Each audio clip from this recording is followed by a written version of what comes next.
Game changer నుంచి ఇప్పుడిప్పుడే రామ్ చరణ్ అభిమానులు కోలుకుంటున్నారు. గేమ్ చేంజర్ తో నిరాశపడిన వాళ్ళ ముందు ఉన్న ఒకే ఒక్క హోప్ బుచ్చిబాబు.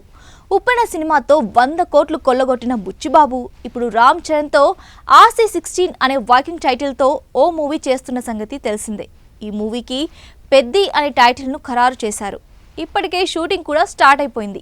అయితే తాజాగా చరణ్ పుట్టినరోజు సందర్భంగా చిత్ర బృందం సినిమా ఫస్ట్ లుక్ ను రిలీజ్ చేసి విషెస్ చెప్పింది. రిలీజ్ చేసిన పోస్టర్లో రామ్ చరణ్ లుక్ చూస్తుంటే ఫ్యాన్స్ పూనకాలతో ఊగిపోతున్నారు. గుబురు గడ్డంతో రామ్ చరణ్ సిగరెట్ తాగుతున్న స్టిల్స్ చూస్తుంటే ఊర మాస్ సినిమా అని అర్థమవుతుంది. అయితే చేతిలో ఏదో పట్టుకొని ఉన్నట్టు కనిపిస్తున్న చరణ్ ఫోటో చూసి అసలు ఈ సినిమా స్టోరీ ఏంటి, బ్యాక్డ్రాప్ ఏంటి, రామ్ చరణ్ రోల్ ఎలా ఉంటుంది, ఇలా చాలా ప్రశ్నలకి సమాధానం తెలియాల్సి ఉంది. ఒక్క పోస్టర్తోనే సినిమాపై అమాంతం అంచనాలను పెంచేసిన బుచ్చిబాబు అసలు ఏం కథ రాశాడు అంటూ సోషల్ మీడియాలో చర్చలు మొదలుపెట్టేశారు. అయితే సోషల్ మీడియా కథనాల ప్రకారం పెద్ద స్టోరీ ఇదే అంటూ ఒక స్టోరీ చక్కర్లు కొడుతుంది. ఈ మూవీ క్రికెట్ గురించి ఉంటుందని, విలేజ్ లో ఆడే గల్లీ క్రికెట్ నేపథ్యంలో ఈ మూవీ ఉంటుందని సమాచారం. ఈ సినిమాలో రామ్ చరణ్ బ్యాట్ పట్టుకొని గల్లీ క్రికెట్ ఆడతారని, గల్లీ క్రికెట్ లో నుండి పుట్టే ఒక యోధుడు కథగా పెద్దిని రాశాడట బుచ్చిబాబు. ఇక ఆ ఊరు కోసం ఆడే క్రమంలో వచ్చే ఆధిపత్య పోరుతో సినిమా ఉంటుందని తెలుస్తోంది. అయితే ఈ విషయాన్నే సినిమాటోగ్రఫర్ రత్నవేలు కూడా హింట్ ఇచ్చాడు. రత్నవేలు ఇటీవల తన ఇన్స్టాగ్రామ్లో ఓ పోస్ట్ పెట్టాడు. RC16 సెట్స్ నుంచి తీసిన ఓ ఫోటోను పెట్టి night shoot, flood lights, cricket power, different angles అంటూ క్యాప్షన్ రాసుకొచ్చాడు.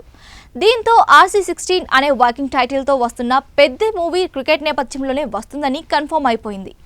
ఇప్పుడు తాజాగా రిలీజ్ చేసిన పోస్టర్ యొక్క బ్యాక్గ్రౌండ్ చూస్తుంటే అది నిజమే అని తెలుస్తోంది. త్రిబుల్ తర్వాత రామ్ చరణ్ కంబ్యాక్ కోసం ఎదురు చూస్తున్న ఫ్యాన్స్కి పెద్ద పోస్టర్ మంచి ఎనర్జీ ఇచ్చిందని చెప్పాలి. చేతిలో బ్యాట్ పట్టుకున్న రామ్ చరణ్ ఊర మాస్ లుక్ చూసి ఫ్యాన్స్ సోషల్ మీడియాను తగలబెట్టేస్తున్నారు. ఇప్పటి వరకు ఉన్న ఇండస్ట్రీ హిట్స్ అన్ని కూడా ఒక్క పెద్ద సినిమాతో లేపేస్తామంటూ పోస్టులు పెడుతున్నారు. ఇదిలా ఉంటే ఇప్పటికే ఈ సినిమా షూటింగ్ శరవేగంగా జరుపుకుంటోంది. ఈ మూవీలో జాన్వీ కపూర్ హీరోయిన్ గా చేస్తుంది. అలాగే కన్నడ స్టార్ శివరాజ్ కుమార్ తో పాటు జగపతి బాబు కూడా కీలక పాత్ర చేస్తున్నాడు. వీరితో పాటు Mirzapur web series fame Divyendu కూడా ఈ సినిమాలో నటిస్తున్నాడు. ఇప్పటికే అందుకు సంబంధించిన పోస్టర్ను కూడా రిలీజ్ చేశారు. ఇక AR రెహమాన్ మ్యూజిక్ అందిస్తున్న ఈ సినిమా వచ్చే సంక్రాంతికి ప్రేక్షకుల ముందుకు రానున్నట్టు సమాచారం వస్తుంది. చూడాలి మరి. గేమ్ చేంజర్తో భారీ డిజాస్టర్ అందుకున్న రామ్ చరణ్ పెద్ద సినిమాతో ఇలాంటి రికార్డ్స్ క్రియేట్ చేస్తాడో, పెద్ద సినిమాలో రామ్ చరణ్ లుక్ మీకు ఎలా అనిపించిందో కామెంట్స్ రూపంలో తెలియజేయండి.